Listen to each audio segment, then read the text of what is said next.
عمران دانش منزل کے آپریشن روم میں اپنی مخصوص کرسی پر بیٹھا ہوا تھا جبکہ بلیک زیرو اس کی فرمائش پر چائے بنانے کے لیے کچن میں گیا ہوا تھا۔ عمران نے ریسیور اٹھایا اور پھر تیزی سے نمبر پریس کرنے شروع کر دیے۔ وہ ابو سالم کو 2 روز بعد فون کر رہا تھا۔ ابو سالم نے جو نیا جھوٹ بتایا تھا اسے دہرانے کے بعد اسے ہولڈ کرنے کا کہا گیا۔ ہیلو، ابو سالم بول رہا ہوں۔ چند لمحوں بعد ابو سالم کی آواز سنائی دی۔ علی عمران MSc DSc آجسن بول رہا ہوں۔ عمران نے اپنے مخصوص شگفتہ لہجے میں کہا۔ آپ کی ڈگریاں سن کر ایسا روپ پڑتا ہے کہ زبان لڑکھڑانے لگتی ہے۔ دوسری طرف سے ابو سالم نے ہنستے ہوئے کہا، زبان کی لڑکھڑاہٹ کی تو خیر ہے ابو سالم، البتہ قدم نہیں لڑکھڑانے چاہیے۔ عمران نے کہا تو ابو سالم اس بار بے اختیار کھلکھلا کر ہنس پڑا۔ میں نے 2 روز بڑے شدید انتظار میں گزارے ہیں۔ نہ جانے یہ عاشق لوگ کس طرح شب وصال کا انتظار کرتے کرتے زندگی گزار دیتے ہیں۔ عمران نے چند لمحوں کی خاموشی کے بعد کہا، مجھے احساس ہے عمران صاحب کہ آپ کو 2 روز کا وقت دینا آپ کے ساتھ زیادتی ہے، لیکن مجبوری یہ تھی کہ جو کچھ آپ نے پوچھا تھا وہ ہماری تنظیم کی روٹین میں نہیں آتا تھا، اس کے لیے مجھے خصوصی ہدایات جاری کرنا پڑی تھی۔ ابو سالم نے اس بار سنجیدہ لہجے میں کہا، پھر کوئی مثبت نتیجہ بھی نکلا ہے یا مزید انتظار کرنا پڑے گا؟ عمران نے کہا، عمران صاحب، ڈاکٹر گرمین کے بارے میں تو حتمی معلومات مل گئی ہیں۔ ڈاکٹر گرمین اسرائیل کے جنوب مشرقی علاقے بابین کے مرکزی شہر تمالا میں ایک خفیہ لیبارٹری کا انچارج ہے۔ اس لیبارٹری کا کوڈ نام 11-6 ہے۔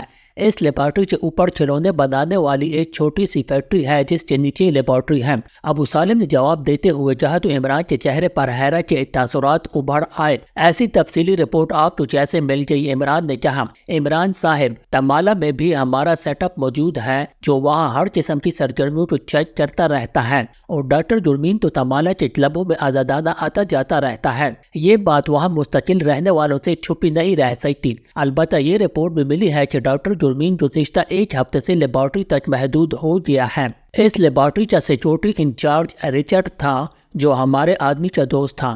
رچرڈ اپنے ساتھیوں سمیت واپس تل ابیب چلا گیا ہے۔ اس نے میرے آدمی کو بتایا ہے کہ لیبارٹری اور خصوصاً ڈاکٹر گرمین کو غیر ملکی ایجنٹوں سے خطرہ لاحق ہے، اس لیے حکومت نے لیبارٹری کی سیکیورٹی کسی ٹاپ ایجنسی کے سپرد کر دی ہے۔ اور اس سلسلے میں یہ بھی پتہ چلا ہے کہ تمالا کی ایک عمارت میں 10 اجنبی افراد نظر آ رہے ہیں اور ایک فوجی گن شپ ہیلی کاپٹر بھی وہاں موجود ہے۔ ان کے بارے میں وہاں کوئی نہیں جانتا، البتہ اتنا معلوم ہوا ہے کہ ان کا انچارج کرنل اسمتھ نامی شخص ہے اور ان کے آدمی پورے تمالا میں آنے والے سیاحوں کی خصوصی نگرانی کر رہے ہیں۔ ابو سالم نے کہا، ان کا تعلق کس ایجنسی سے ہے؟ عمران نے پوچھا۔ یہ کسی کو معلوم نہیں ہے کیونکہ یہ لوگ کسی سے ملتے جلتے نہیں ہیں، لیکن ان کے انداز بتاتے ہیں کہ ان کا تعلق بہرحال کسی ایجنسی سے ہی ہے۔ فوجی گن شپ ہیلی کاپٹر سے تو اندازہ ہوتا ہے کہ ان کا تعلق اسرائیل کی ملٹری انٹیلیجنس سے ہو سکتا ہے۔ ابو سالم نے جواب دیا، وہاں تمہارے سیٹ اپ کا انچارج کون ہے؟ عمران نے کہا، صالحہ، لیکن وہاں وہ اسرائیلی بندہ ہوا ہے اور اس کا کوڈ نام جیکب ہے۔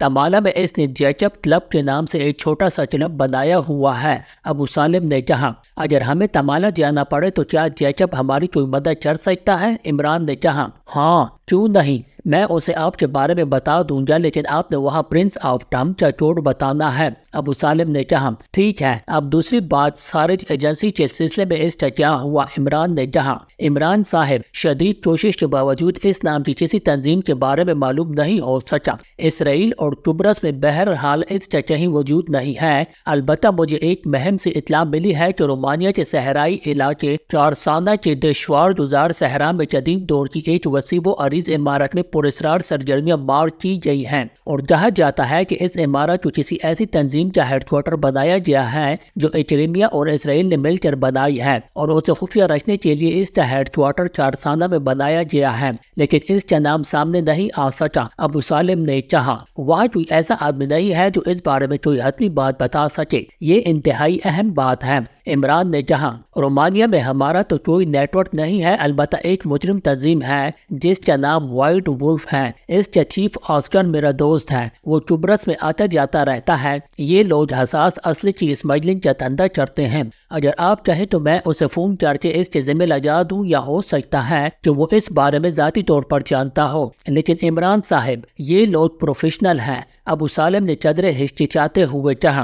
میں تمہاری بات سمجھ گیا ہوں، تم ایسا کرو کہ اسے فون کر کے میرے بارے میں بتا دو، لیکن میرا نام مائیکل بتانا ہے اور تعلق اکریمیہ سے ظاہر کرنا۔ میں اس سے خود بات کر لوں گا اور اسے منہ مانگا معاوضہ دوں گا، لیکن یہ گارنٹی تمہیں دینا ہوگی کہ وہ فراڈ نہیں کرے گا، عمران نے کہا۔ اس کی میں آپ کو گارنٹی دیتا ہوں عمران صاحب، وہ معاملات میں کھرا آدمی ہے، ابو سالم نے کہا۔ اس کا فون نمبر بتا دو اور تم اس سے بات کر لو، عمران نے کہا۔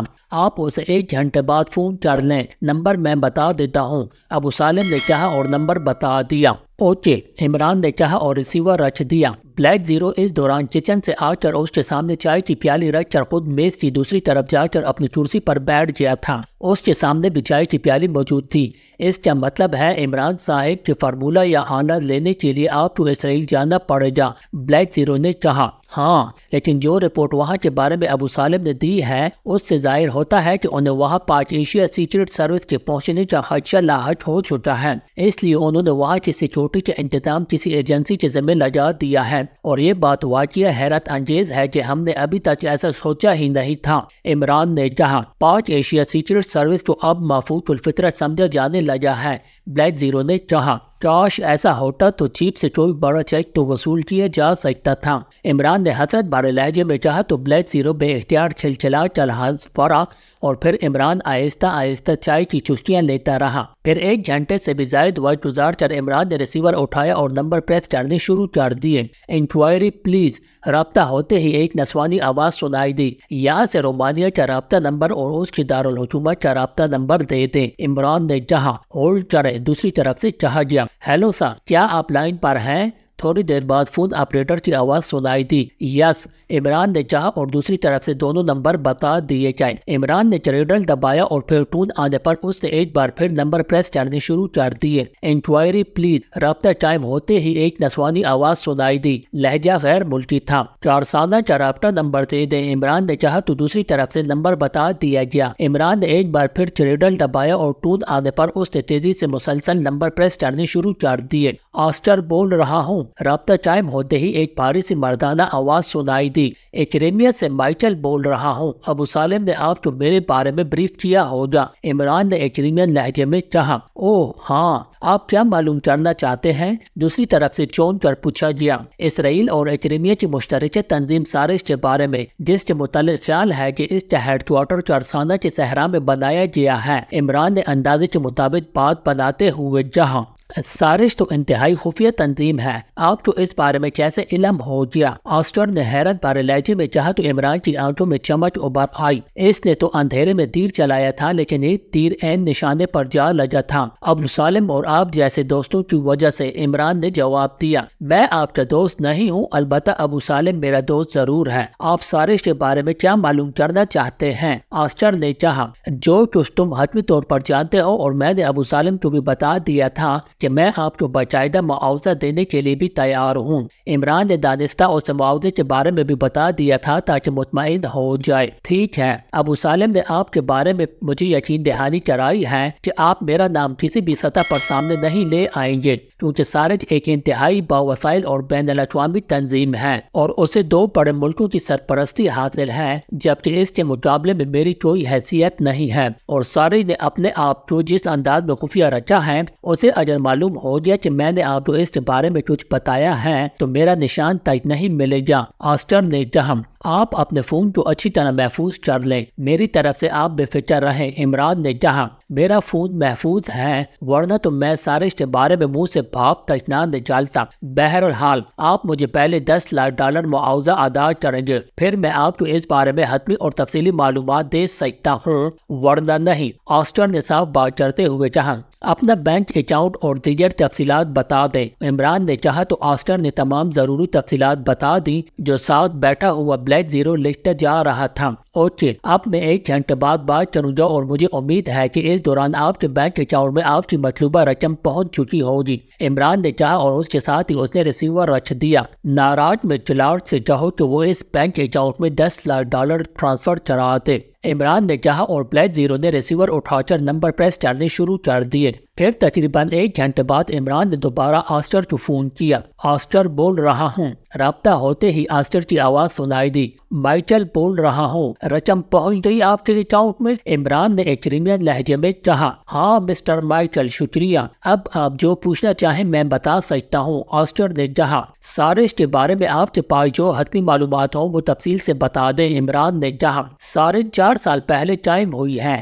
یہ ایک کریمیا اور اسرائیل کی مشترکہ تنظیم ہے اور بین الاقوامی سطح پر پھیلی ہوئی ہے۔ اس کا ہیڈ کوارٹر رومانیہ کے دشوار گزار صحرائی علاقے کارسانہ میں ایک قدیم عمارت میں بتایا جاتا ہے، لیکن آج تک وہاں کوئی صحیح سلامت نہیں پہنچ سکا۔ البتہ یہ سنا جاتا ہے کہ اس تنظیم کے 4 چیفز ہیں۔ پوری دنیا کو 4 حصوں میں تقسیم کر کے ہر حصہ ایک چیف کے تحت ہے۔ ان کے اوپر چیف باس ہیں جو کریمیا میں کہیں رہتا ہے۔ اس کے اوپر بورڈ آف گورنرز ہیں جس میں اسرائیلی اور کریمین نمائندے ہیں۔ بورڈ آف گورنرز کے چیئرمین لارڈ اینتھونی ہیں جو کریمیا میں کہیں رہتا ہے۔ اس تنظیم کے تحت پوری دنیا میں بے شمار گروپس ہیں جو کسی بھی مشن پر حرکت میں آتے رہتے ہیں۔ آسٹر نے تفصیل بتاتے ہوئے کہا۔ اس قدر خفیہ تنظیم کے بارے میں تمہیں اس قدر تفصیلی معلومات کیسے اور کہاں سے مل گئی ہیں؟ عمران نے قدر مشکوک لہجے میں کہا۔ مجھے یہاں آئے ہوئے 3 سال ہو گئے ہیں۔ اس سے پہلے میں نراج کے ایک کلب کا مینیجر تھا۔ وہاں ایک لڑکی مارتھا آرٹی تھی، وہ اس لارڈ اینتھونی کی سیکریٹری تھی۔ اس نے مجھے یہ تفصیل بتائی تھی۔ پھر اچانک مارتھا غائب ہو گئی، شاید لارڈ اینتھونی کے ساتھ کہیں شفٹ ہو گئی۔ پھر میں یہاں آ گیا کیونکہ یہ میرا اپنا علاقہ ہے، آسٹر نے جواب دیتے ہوئے کہا۔ اوکے شکریہ۔ عمران نے ریسیور رکھ دیا۔ اس کے چہرے پر الجھن کے تاثرات نمایاں تھے۔ کیا آپ کو آسٹر کی معلومات پر یقین نہیں آیا؟ بلیک زیرو نے کہا۔ یقین نہ کرنے کی کوئی خاص وجہ بھی نہیں ہے، لیکن میں سوچ رہا ہوں کہ اس تنظیم کا خاتمہ کیسے ہوگا۔ کیا اس لارڈ اینتھونی کو تلاش کر کے ختم کیا جائے یا کارسانہ میں اس کے ہیڈ کوارٹر کا خاتمہ کیا جائے؟ عمران نے کہا۔ آپ کی الجھن درست ہے، ہیڈ کوارٹر بھی نیا بن سکتا ہے اور چیئرمین بھی نیا بنایا جا سکتا ہے، لیکن آپ پہلے سب میرین کے اس آلے یا فارمولے کے لیے کام کریں تاکہ پاک ایشیا کا نقصان پورا ہو سکے۔ اس بارے میں بعد میں سوچا جائے گا، بلیک زیرو نے کہا۔ وہ تو کرنا ہے، لیکن یہ چوہے بلی کا کھیل اس وقت تک جاری رہے گا جب تک اس تنظیم کا مکمل طور پر خاتمہ نہیں کر دیا جاتا، ورنہ یہ ہمارے پیچھے لگ جائیں گے اور ہم ان کے پیچھے، عمران نے کہا۔ آپ کی بات بھی درست ہے، لیکن بیک وقت 2 جگہوں پر تو کام نہیں ہو سکتا، بلیک زیرو نے کہا۔ یہی سوچ رہا ہوں کہ ٹائیگر، جوزف اور جوانا کو اسرائیل بھجوا دوں اور خود ٹیم کے ساتھ اس سازش کے خلاف کام کروں، عمران نے کہا۔ نہیں عمران صاحب، اسرائیل کا مشن زیادہ اہم ہے اور جس تنظیم کے بارے میں وہاں سیکیورٹی کے بارے میں بتایا جا رہا ہے، یقیناً یہ بھی اسی سازش کا ہی گروپ ہوگا، بلیک زیرو نے کہا۔ یہ تو بعد میں فیصلہ ہوگا، اصل مسئلہ تو اس سازش کے خاتمے کا ہے، اس کے لیے کیا کیا جائے، عمران نے کہا۔ اس کا ہیڈ کوارٹر ہی تباہ کرنا ہوگا اور تو کچھ نہیں ہو سکتا، بلیک زیرو نے کہا۔ میرا خیال ہے کہ اس لارڈ اینتھونی کو کور کر کے اس سے ساری تنظیم کے بارے میں معلومات حاصل کی جائیں اور پھر آگے بڑھا جائے، کیونکہ ہیڈ کوارٹر کی حفاظت کے لیے بھی ذیلی ہیڈ کوارٹر بنائے جانے لگے ہیں۔ ہو سکتا ہے کہ کارسانہ کے صحرا میں موجود عمارت بھی ذیلی ہیڈ کوارٹر ہو، لیکن اس لارڈ اینتھونی سے اصل بات کا علم ہو سکے گا، عمران نے کہا، اور بلیک زیرو نے اسبات میں سر ہلا دیا۔ GP5 کے ہیڈ کوارٹر میں موجود اپنے آفس میں جنرل ڈیوڈ بیٹھا ایک فائل کے مطالعہ میں مصروف تھا کہ پاس پڑے ہوئے فون کی مترنم گھنٹی بج اٹھی تو جنرل ڈیوڈ نے ایک جھٹکے سے سر اٹھایا اور اس طرف فون کی طرف دیکھا جیسے اسے چچے چبا جانا چاہتا ہو۔ پھر اس نے ہاتھ بڑھا کر ریسیور اٹھا لیا۔ یس، اس نے غراتے ہوئے انداز میں کہا۔ بابین کے شہر تمالا سے میجر جراز کی جال ہے چیف، وہ آپ کو کوئی اہم اطلاع دینا چاہتا ہے۔ دوسری طرف سے اس کی پرسنل سیکریٹری نے انتہائی معذرت لیکن انتہائی مؤدبانہ لہجے میں کہا۔ تمالا سے کیا اہم اطلاع ہو سکتی ہے؟ بہرحال چراؤ بات، جنرل ڈیوڈ نے اسی طرح سخت لہجے میں کہا۔ میجر جراز بول رہا ہوں چیف، تمالا سے چند لمحوں بعد ایک اور مؤدبانہ آواز سنائی دی۔ کیا ہوا ہے؟ کیا تمالا سے تیل نکل آیا ہے یا تمہیں کسی مدفون خزانے کا نقشہ مل گیا ہے؟ جنرل ڈیوڈ نے انتہائی طنزیہ لہجے میں کہا۔ اس سے بھی زیادہ اہم اطلاع ہے چیف، میجر جراز نے پورا مانے بغیر کہا۔ کیا؟ بولو، جنرل ڈیوڈ نے اس بار حسیلے لہجے میں کہا۔ تمالا میں واقع ایک لیبارٹری پر کسی بھی وقت پاک ایشیا سیکرٹ سروس حملہ کر سکتی ہے، میجر جراز نے کہا تو جنرل ڈیوڈ بے اختیار کرسی سے اچھل پڑا۔ کیا کہہ رہے ہو؟ کیا تم نشے میں ہو یا تمہارا دماغ خراب ہو گیا ہے؟ جنرل ڈیوڈ نے حلق کے بل چیختے ہوئے کہا۔ میں پوری ذمہ داری سے کہہ رہا ہوں چیف، دوسری طرف سے کہا گیا تو جنرل ڈیوڈ کے چہرے پر یک لگ جھنجھلاہٹ کے تاثرات ابھر آئے۔ یہ کیسے ممکن ہے؟